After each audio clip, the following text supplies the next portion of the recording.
Hi everyone, this is Mallory Flowers on behalf of Jennifer Shelton Associates, and we are coming to you live from Washington, D.C., and welcome to our Webinar Wednesday series.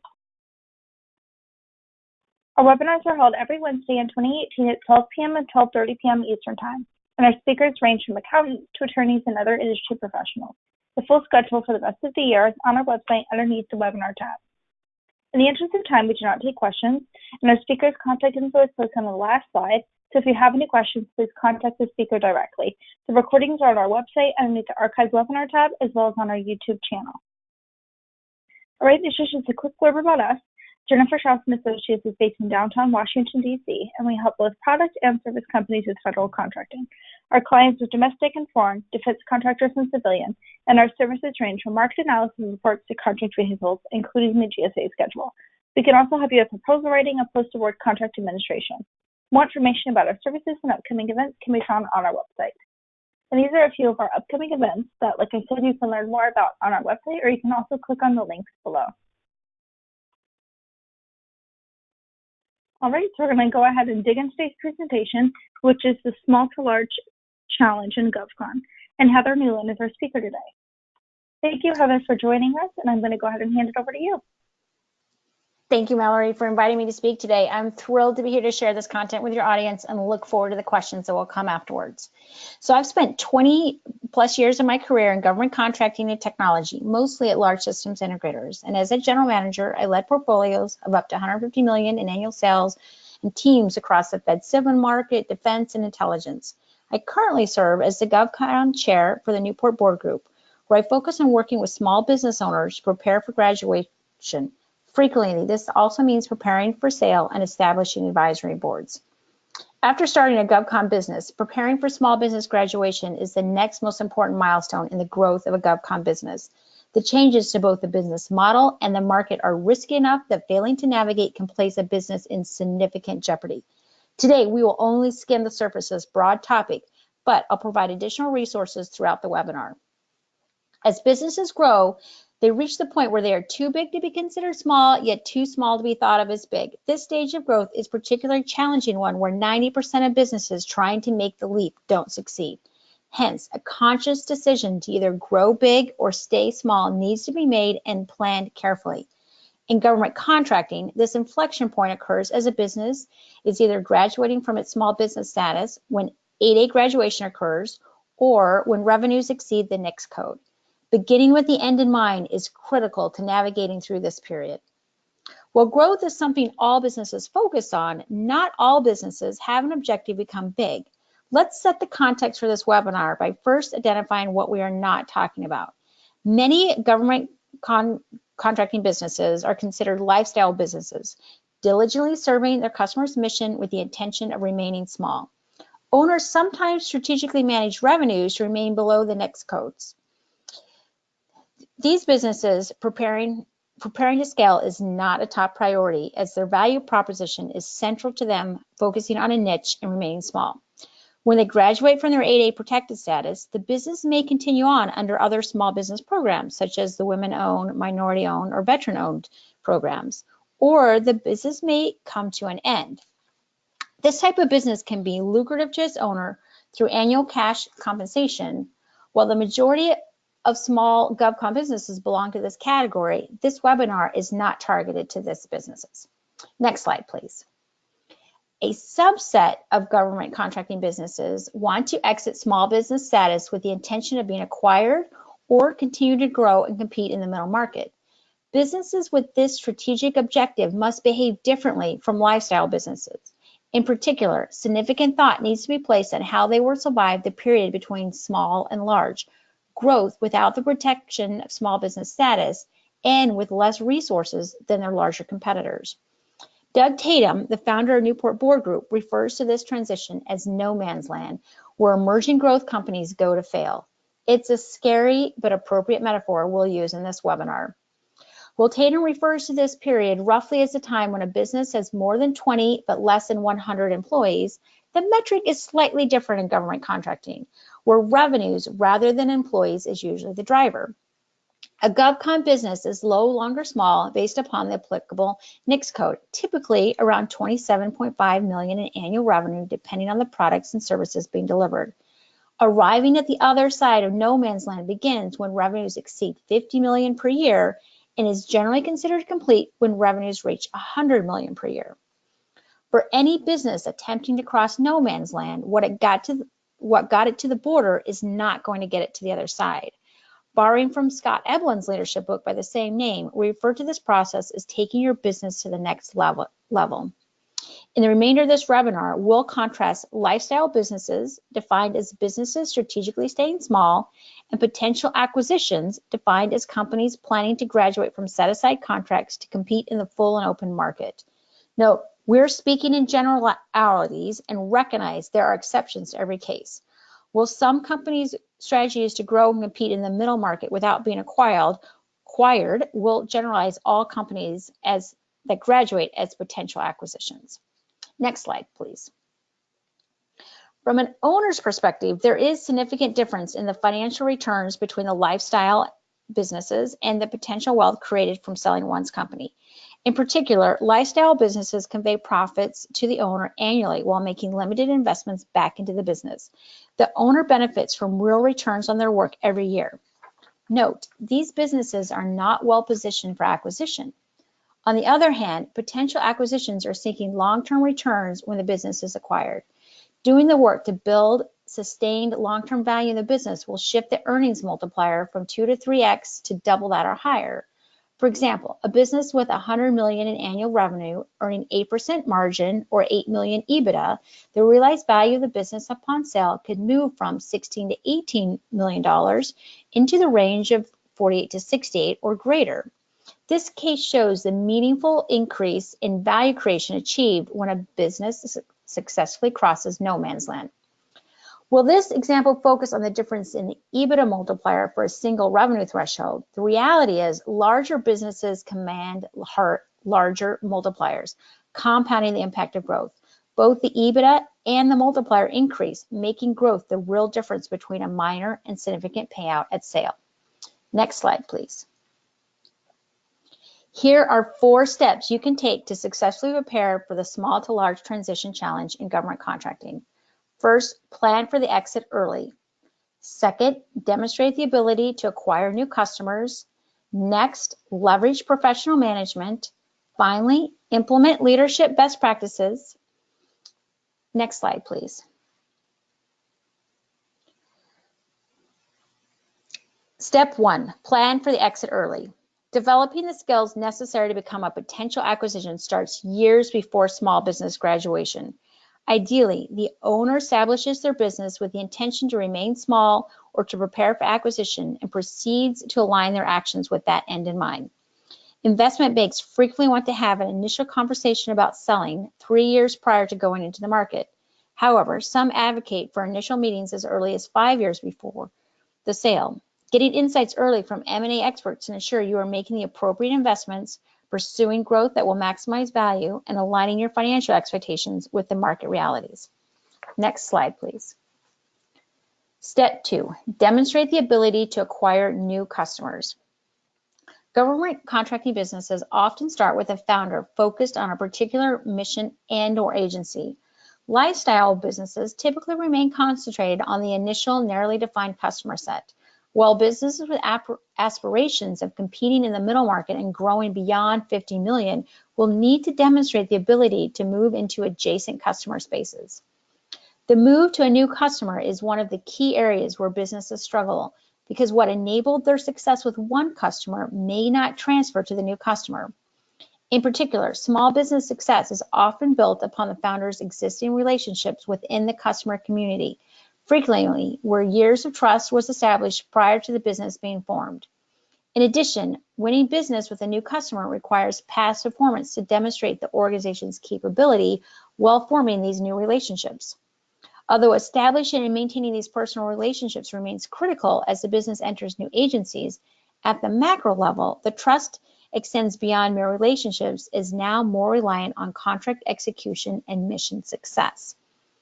Either the pipeline needs to strategically pursue opportunities with existing customers that will provide the past performance necessary to win these new contracts, or your acquisition plan should identify small companies with the past performance you need.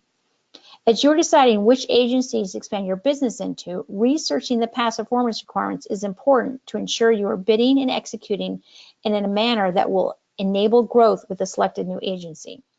I'll be talking more about strategic pipeline alignment during a webinar on December 19th. Next slide, please.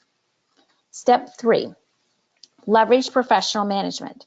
The success of many businesses is due to the charisma of the owner. Customers and employees are both drawn to and want to work with the owner.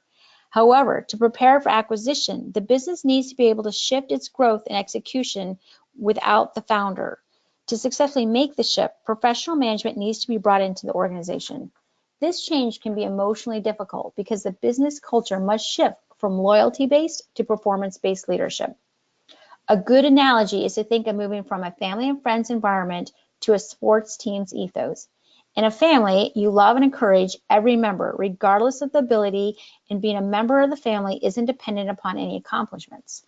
While on a sports team, every member must be high-performing and accountable for the results, with the leader ensuring the team members collaborate with each other, even though they compete fiercely on the playing field.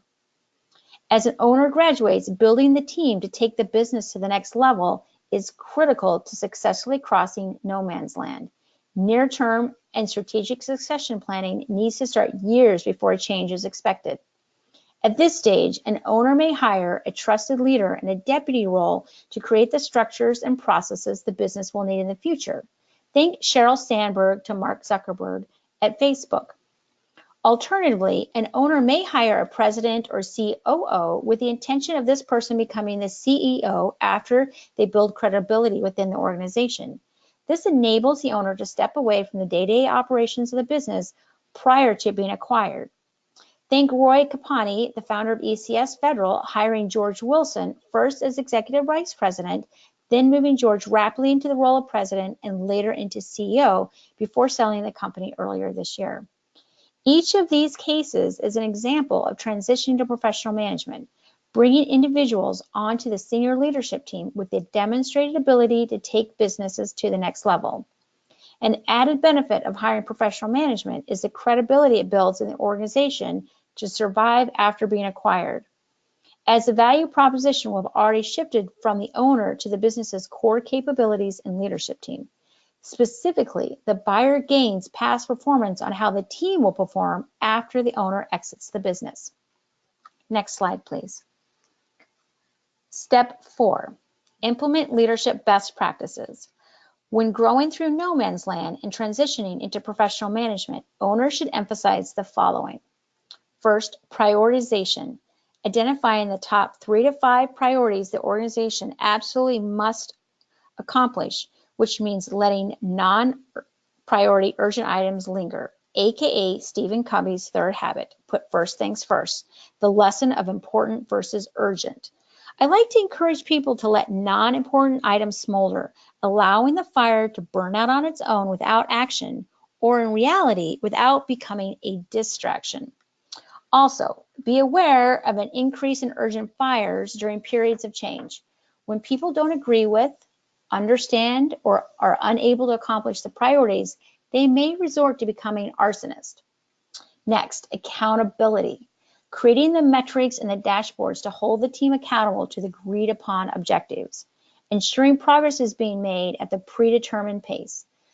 Willingness and ability to make the necessary staff changes to achieve the performance is a requirement.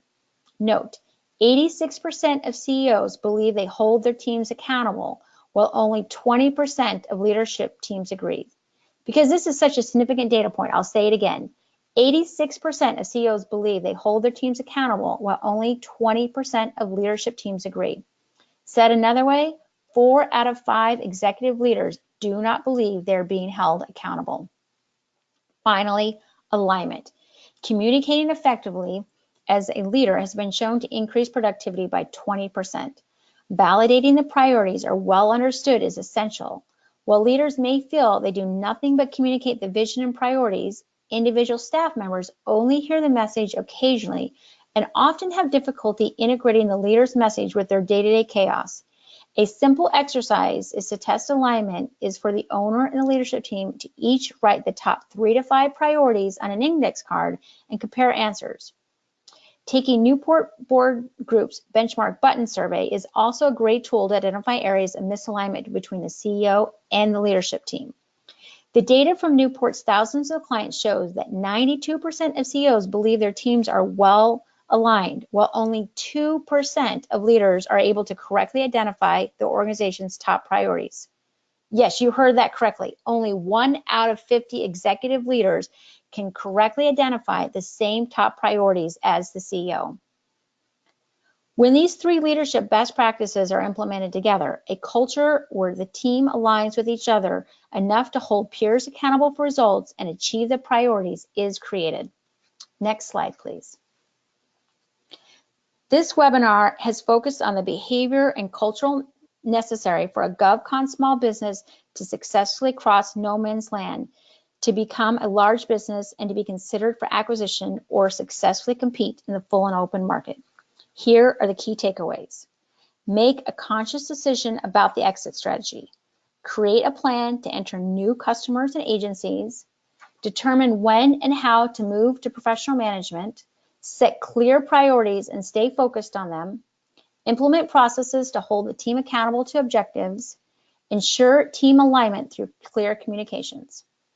This webinar is based on an article published on LinkedIn on March 19th. If you'd like a PDF copy, please send me an email. Next slide, please.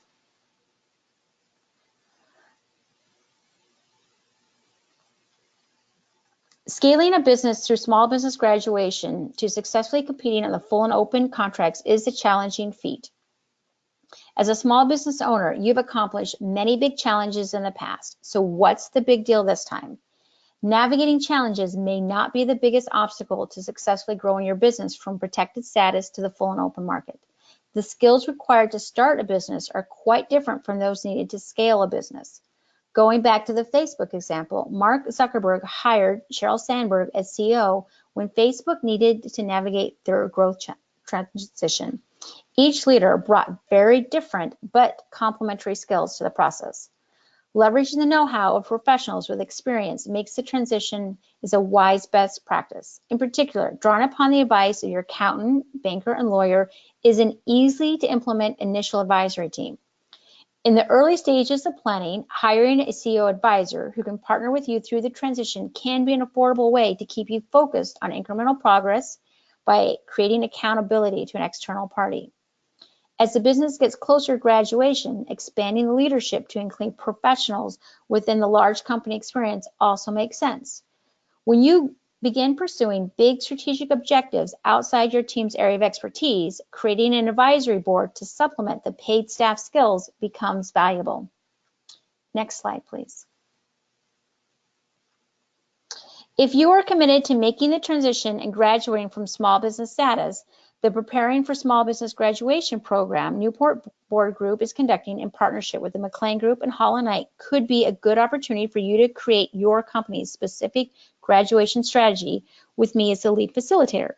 Over the course of 6 months, 12 CEOs who have successfully navigated graduation share their lessons learned around specific topics that each graduation plan should include, such as your value proposition, growth via acquisition, when and if to establish a board, and your corporate leadership team. The program spends a half a day once a month and divides its time equally between the CEO guest speakers and workshops facilitated by growth experts. By the end of the program, each company will have created its tailored graduation strategy. The next cohort will begin in late January with registration opening by mid-November. Go to newportprograms.com to learn more about the program. Next slide, please. Thank you for joining me today. Please reach out with any further questions. You can also check out the weekly videos I post on LinkedIn, which address different aspects of GovCon growth and navigating the small to large transition. And I look forward to speaking with you again at the next webinar on December 19th, and to see you at the graduation program in January. Back to you, Mallory. Thank you, Heather, so much, and thank you for spending your time with us today, and thank you for everybody who joined us. If you have any questions for Heather, please contact her directly with the information you see on your screen. At 12:30, we are covering GSA schedules for software companies, so join us then. Thank you, everybody.